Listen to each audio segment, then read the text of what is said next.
Well, welcome viewers. Dr. Jason W. Morrison, theologist, New South Wales, Australia, and I've decided to, as far as I can, rerun the Australian Royal Commission videos on the channel. I just don't want people to forget what happened back there. Obviously, the Jehovah Witnesses are pretty ignorant of the Australian Royal Commission.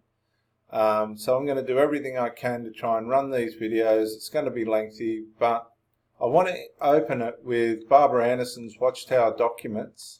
I'll put the link below. The Australian Royal Commission by Barbara Anderson. An Australian Royal Commission held formal public hearings to examine evidence about child sexual abuse within religious and charitable organisations in that country, in Australia, in my country. There are over 30 of these ongoing investigations involving a large number of religions and charities. Each public hearing examined a number of individual case studies involving different public and private organisations. Jehovah Witnesses were among the religious organisations being investigated. The Commission wanted to know specifically how Jehovah Witnesses and the Watchtower Society responded to allegations of child abuse involving members of their congregations.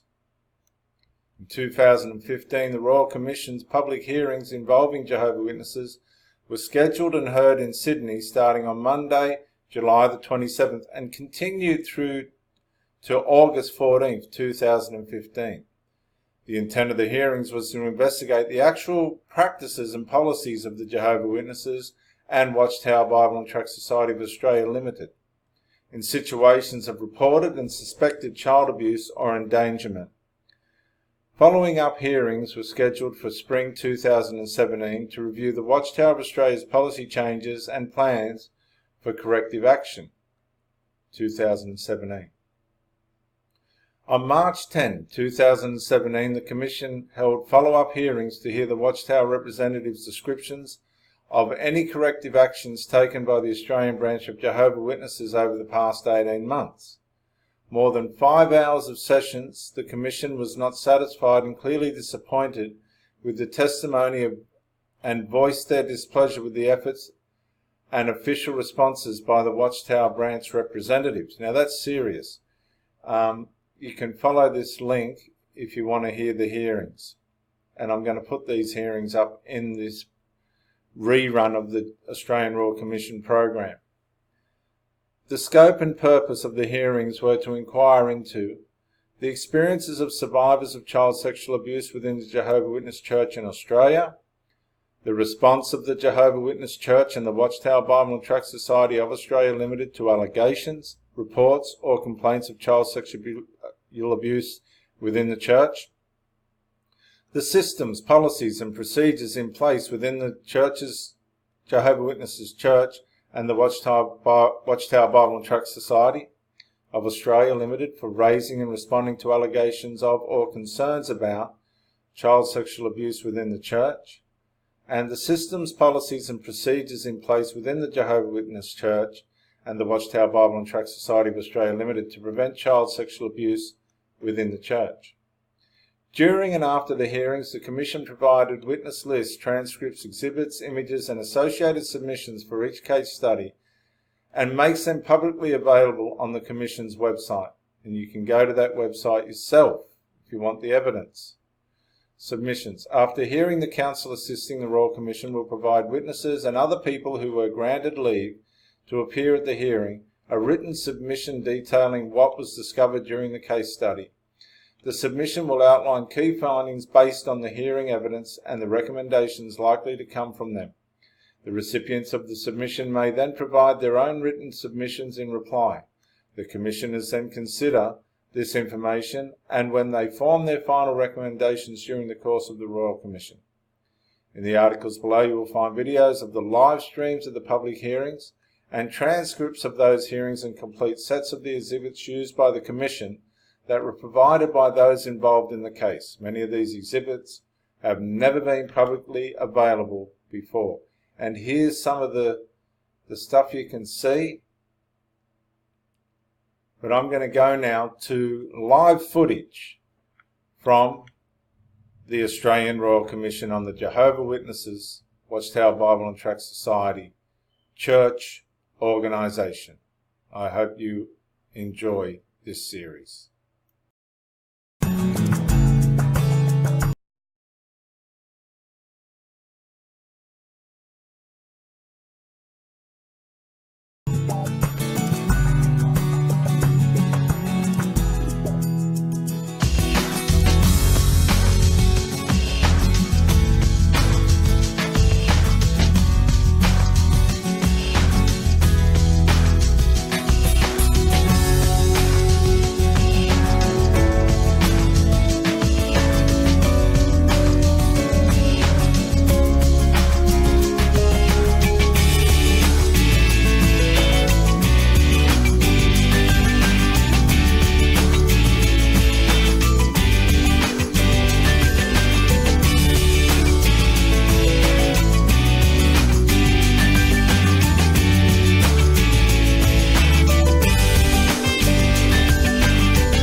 Yeah, Dr. Jason Morrison, theologist again. I just want to say thank you for watching the videos, and I hope you got plenty of self-rediscovery and freedom out of it.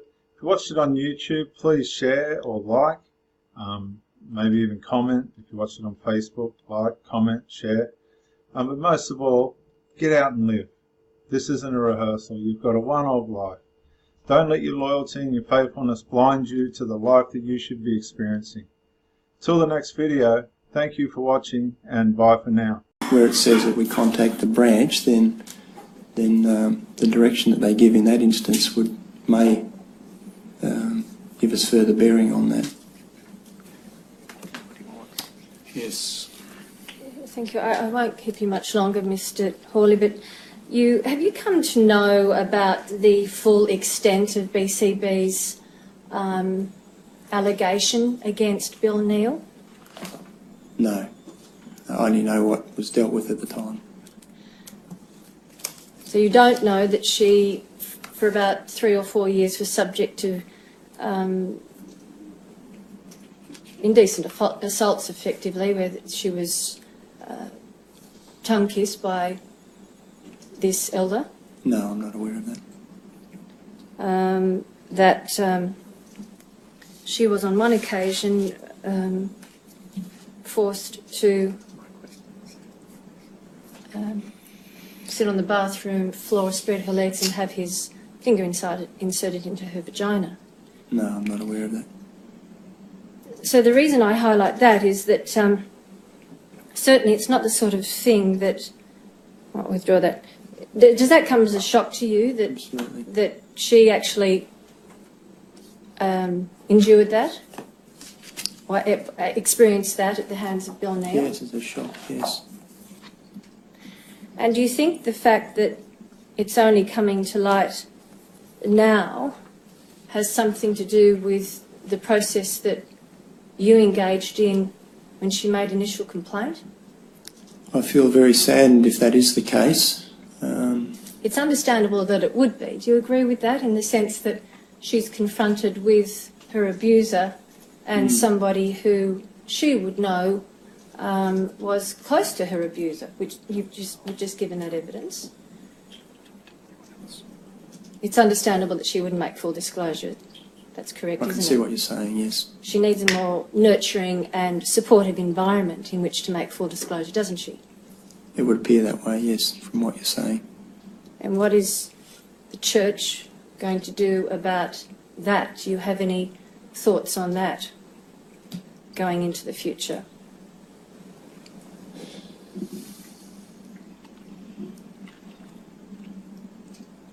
I don't have any comments on how they arrive at the decisions that they make.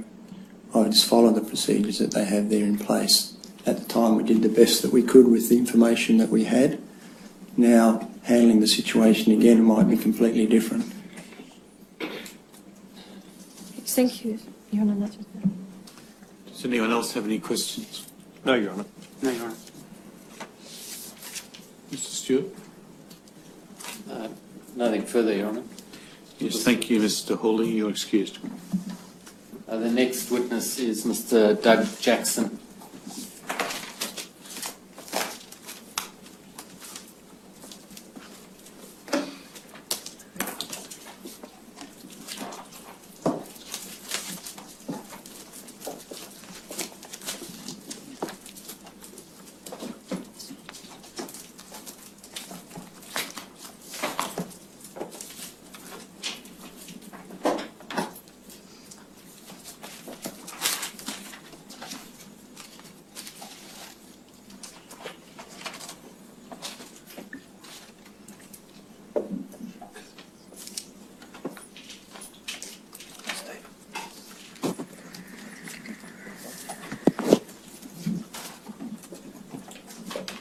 Mr. Jackson, it's necessary for you to be sworn.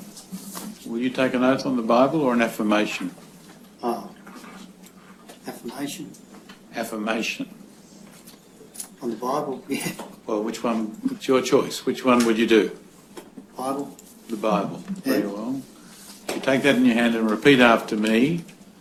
I do swear by Almighty God I do swear by Almighty God, that the evidence I shall give in this Royal Commission the evidence I'll give in this Royal Commission shall be the truth, shall be the truth, the whole truth, the whole truth, and nothing but the truth. and nothing but the truth. Take a seat, please.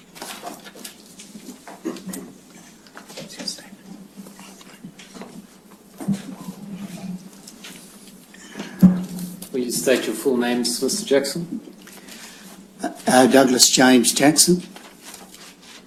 And Mr. Jackson, do you have before you a copy of your statement dated 10 July 2015? I do. Are there any amendments or corrections you'd like to make to the statement? I don't think so. Do you confirm the statement as being true and correct? I do. I tender the statement, John. It'll be Exhibit 29-4. Mr. Jackson, you were baptized as a Jehovah's Witness in 1963, is that right? Correct.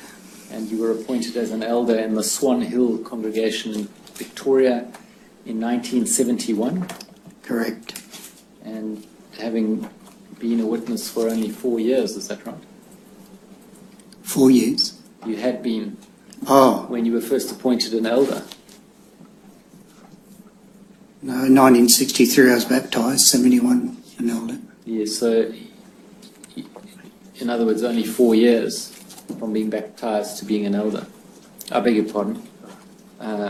My arithmetic there, I apologize entirely. You subsequently served as an elder in other congregations in Victoria, South Australia and Western Australia, is that right? Yes. And in 1990 you were appointed by the Australia branch to serve as a circuit overseer. Correct. What does that entail, Mr. Jackson? I would visit 20 congregations in a circuit, around 20, could be less, could be more, and it involved having at that time, which is not the case now, 3 meetings, Tuesday, Thursday, and then one on Sunday with the congregation, and also a meeting that was held with the elders and ministerial servants with an outline from the governing body. And we'd share in the ministry as well during that particular week with various ones in the congregation. And how many congregations would you typically have within your responsibility? Around 20, but it could be more, could be less, just depends. And that circuit I can't remember now. And you were the circuit overseer responsible for the Narrogin congregation from 1990 to the end of 1992, is that right? I don't think it was the end, but it was sometime in 1992 that I changed, but I'm not too sure. But it's in that period that you had an involvement in the allegations by BCB against Bill Neal, is that right? Correct. So it was in that capacity as circuit overseer responsible for, amongst others, the Narrogin congregation. Correct. And to your recollection, how big was the Narrogin congregation? Oh, I'm not too sure. Around 80. And you then served as circuit overseer until 1998, is that right? That's correct. And Not on that circuit, though. Yes, and then as district overseer until 2014. Correct. And what is the role of a district overseer? District overseer is mainly looking after what we used to call circuit assemblies on weekends, which were 2 days, and they took up the majority of our time, plus we'd share in the ministry with the circuit overseer as well. Basically, it was giving talks at these circuit assemblies. And do you hold any position of responsibility in the church currently? Only serving as an elder. In which congregation is that? Windsor Gardens in South Australia.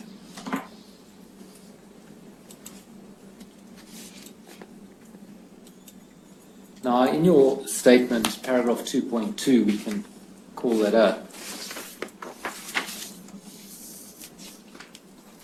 You say that from the 1990s, I recall that matters of child sexual abuse began to be dealt with as a special category, and elders were directed to report any such complaints or allegations immediately to the branch office and to follow their direction in regard to reporting the matter to the authorities. Do you know what brought about that change? I don't know for sure. I would say it was because of the situation of child abuse starting to be increased and these matters being brought to the fore. And was it that the particular issue was about getting direction with regard to reporting the matters to the authorities, or was it handling it more generally? At that time, there was information relating to reporting the matter to the authorities, but that was brought about later on in the 90s and into the 2000s. And in paragraph 4.1 of your statement,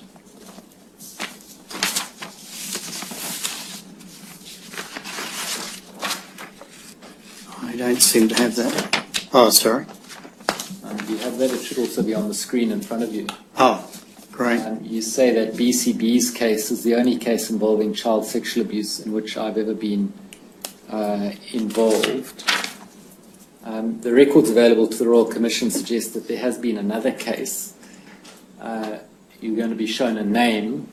I'm not wanting you to say the name out aloud because I'd rather keep it confidential, but it's to see whether that perhaps jogs your memory as to another case that you were involved in. No, sorry. Doesn't jog your memory? So as far as you can remember sitting there now, there was just this one case of child sexual abuse in your years that you had to deal with. Yeah. You were the circuit overseer, and in that capacity you were told by Max Hawley about the allegations against Bill Neal, is that right? Correct. And Hawley and Neal were the two elders of that congregation at that time, the only two elders, is that right? As far as I can remember, yeah, I think that was the case, yes. Yes, because Frank Shaylor had retired and moved back to Perth, as evidence we've heard from Mr. Hawley. Yeah, yeah. Now, what do you recall Mr. Hawley telling you? Well, as far as I know, is that he approached me and mentioned to me regarding the allegations that have been made, and that and then we decided that we're going to investigate it more. And what were the allegations? Well, I was under the impression that it was just that Bill Neal had been watching BCB in the shower. And also, too, I think it was mentioning the touching of the breast once. So that's what the most you can remember of what Max Hawley told you when he informed you about this matter? I think that was the case, yes. And at the stage that he informed you, what did he tell you that he had done about it up until then? I would say that he would have investigated, but I can't remember exactly what he said. Did he tell you whether he had met with BCB and or with Mr. Neal? I would say that he would have met with both, yes, but I can't remember if he told me that.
Yeah, Dr. Jason Morrison, theologist again. I just want to say thank you for watching the videos, and I hope you got plenty of self-rediscovery and freedom out of it. If you watched it on YouTube, please share or like, maybe even comment. If you watched it on Facebook, like, comment, share. But most of all, get out and live. This isn't a rehearsal. You've got a one-off life. Don't let your loyalty and your faithfulness blind you to the life that you should be experiencing. Till the next video, thank you for watching, and bye for now. Yeah, Dr. Jason Morrison, theologist again. I just want to say thank you for watching the videos, and I hope you got plenty of self-rediscovery and freedom out of it. If you watched it on YouTube, please share or like, maybe even comment. If you watched it on Facebook, like, comment, share. But most of all, get out and live. This isn't a rehearsal. You've got a one-off life. Don't let your loyalty and your faithfulness blind you to the life that you should be experiencing. Till the next video, thank you for watching, and bye for now.